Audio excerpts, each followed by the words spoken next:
Welcome to another CEO Wisdom podcast. We have Yvon Moysan with us today. He is CEO at the EdTech Usar Academy. He's in Paris, France. I'm in Oaxaca, Mexico. He's Harvard educated, a serial entrepreneur, occupied big banking positions from all over the globe. Cool guy altogether. Passionate about AI as well.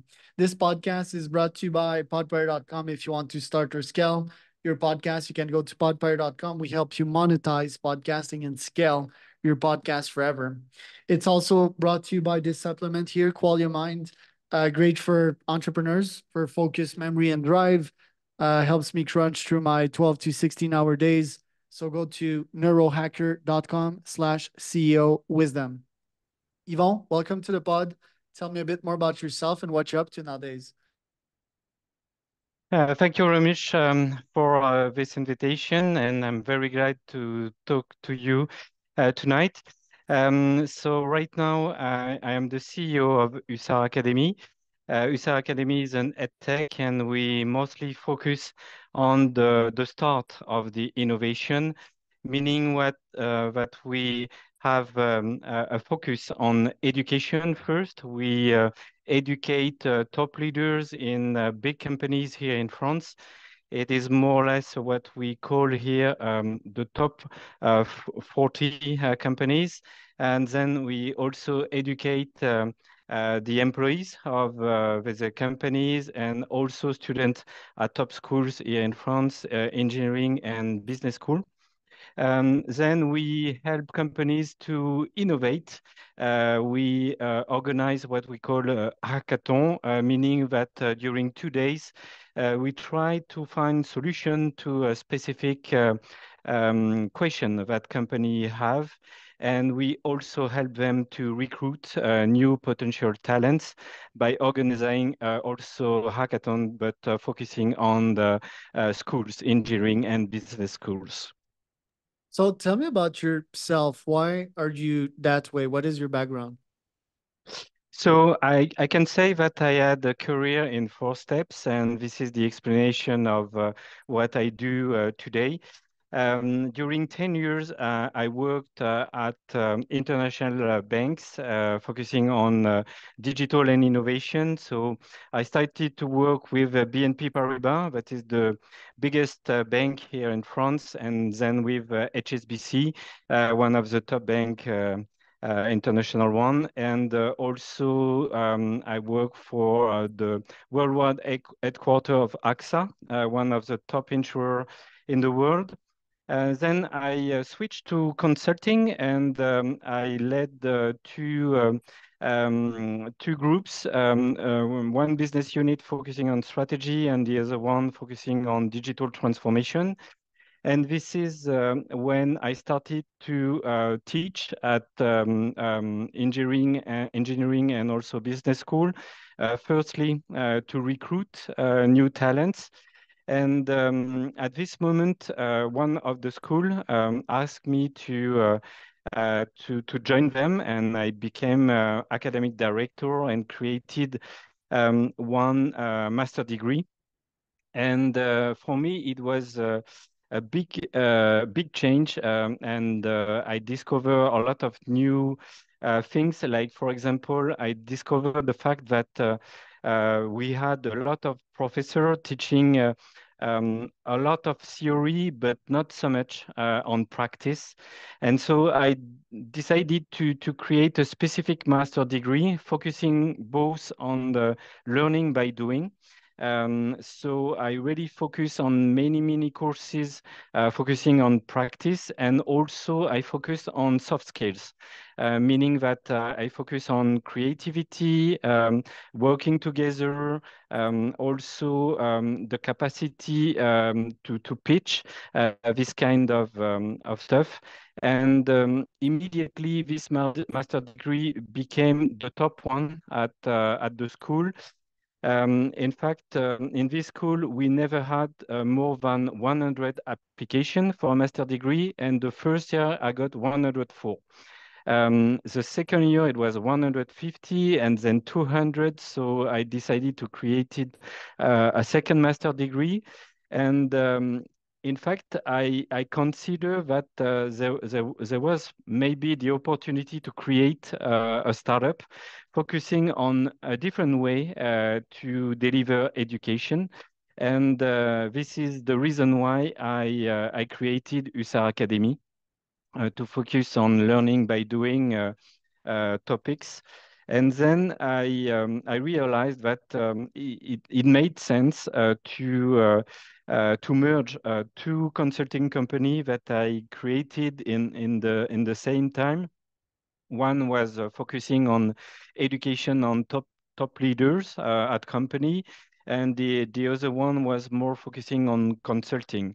And at the end, this is where I am right now. So this is my fourth life. I'm right now almost full-time entrepreneur. I'm still teaching in an engineering school here in France at Centrale Supélec, but mostly my main activity is now to focus on Hussar Academy, and then to really focus on the first step of innovation.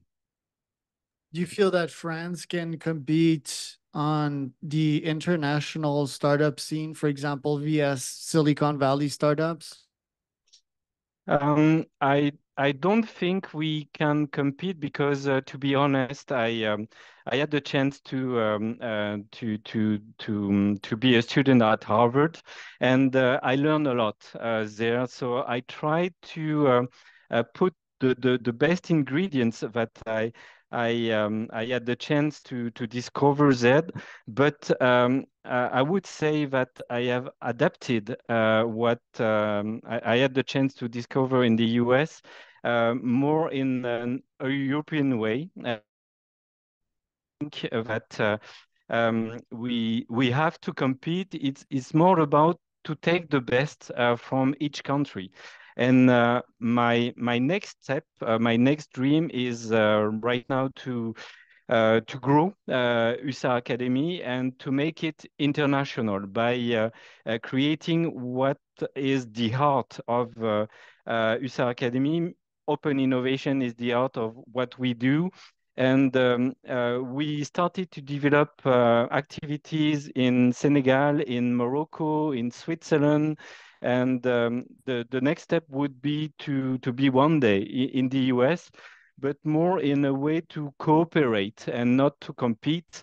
I think about maybe in 1 or 2 years, we will have an international event, international hackathon, and we will take the best from each country.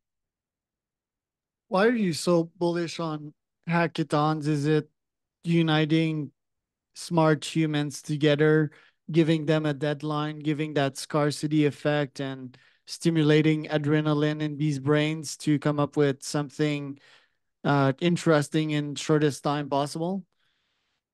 Yeah, you're totally right. In fact, what we try to do is to have the both sides of recruitment in what we do during our hackathon. We have, I can say, a very common job dating during the 2 days, and so the companies can have a classic interview with candidates, but in the other way, they can see how in practice the students can solve issues. They have a lot of topics related to generative AI. We have a lot of topics related to CSR or things related to a future of work.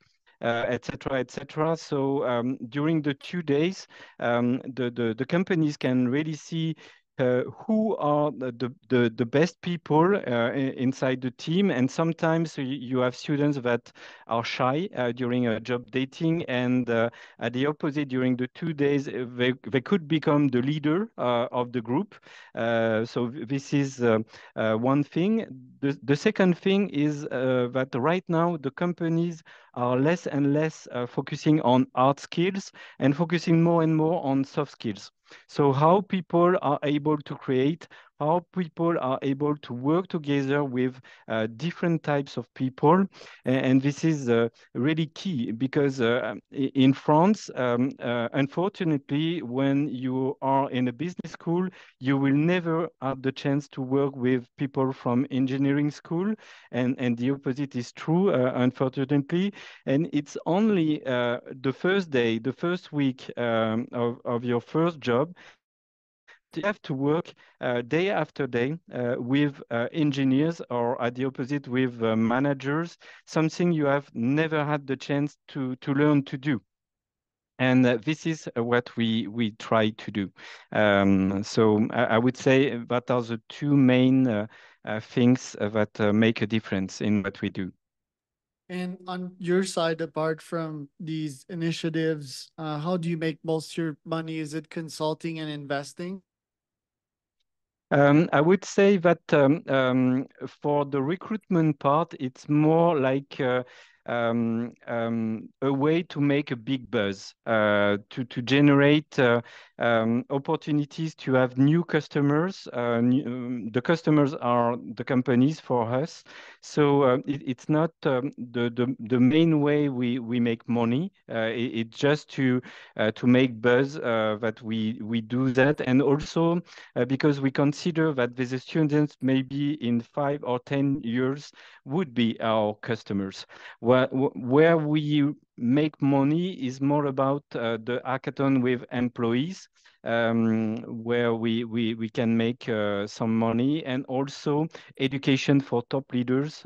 So education for executive committee from big companies. It's there where we can really make money. Right. Now, tell me about what's happening in AI and in Paris specifically. Yeah, the revolution we're seeing with Hugging Faces and these types of AI startups that are exploding right now. Yeah, we have big buzz right now on AI. It started, I would say, 5 or 6 years ago on classic AI, and right now, with the 2 last years, we have big buzz on Gen AI. We have Mistral that emerged in France, so competitor from OpenAI, and we have also many. Companies from the US, many tech companies that invested here in France, Microsoft or Meta is as have labs here focusing on AI. We have many top schools focusing on AI with top engineers. I guess the second nationalities of engineers in the Silicon Valleys are French people, and a lot of companies are taking the this wave right now, mostly focusing on automation, how we can improve our capacity and our productivity to work. There is a big focus on that. And also, the second main thing we can see is about industry.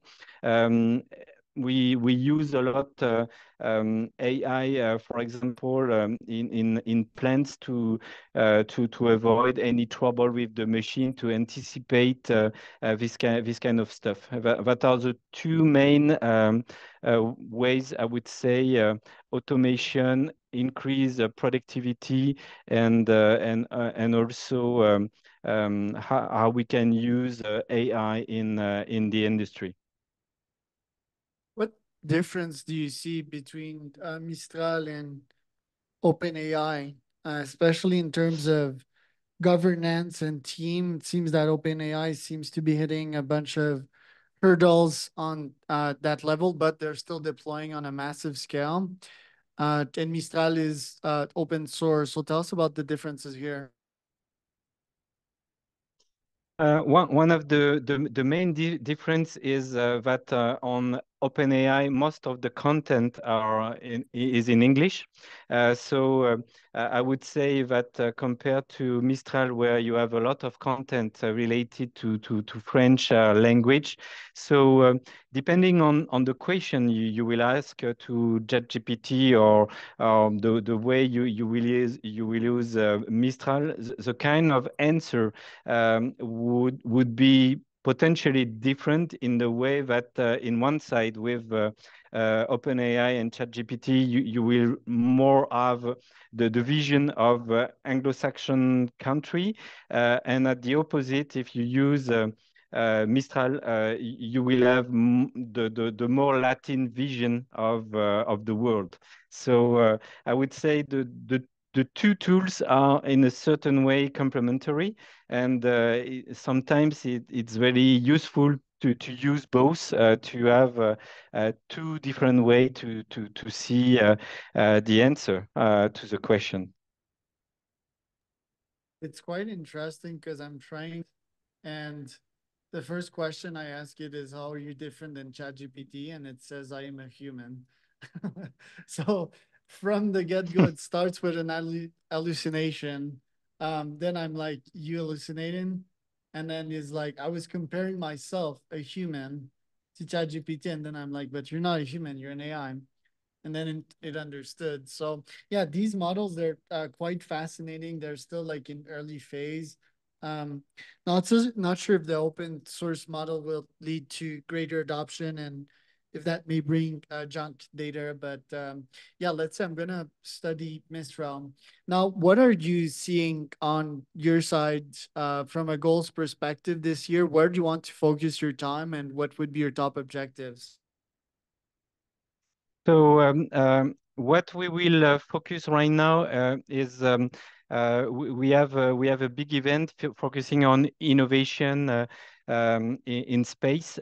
So we will work with a big bank here and a big insurer and big companies working on climate change and how to find solution to climate change.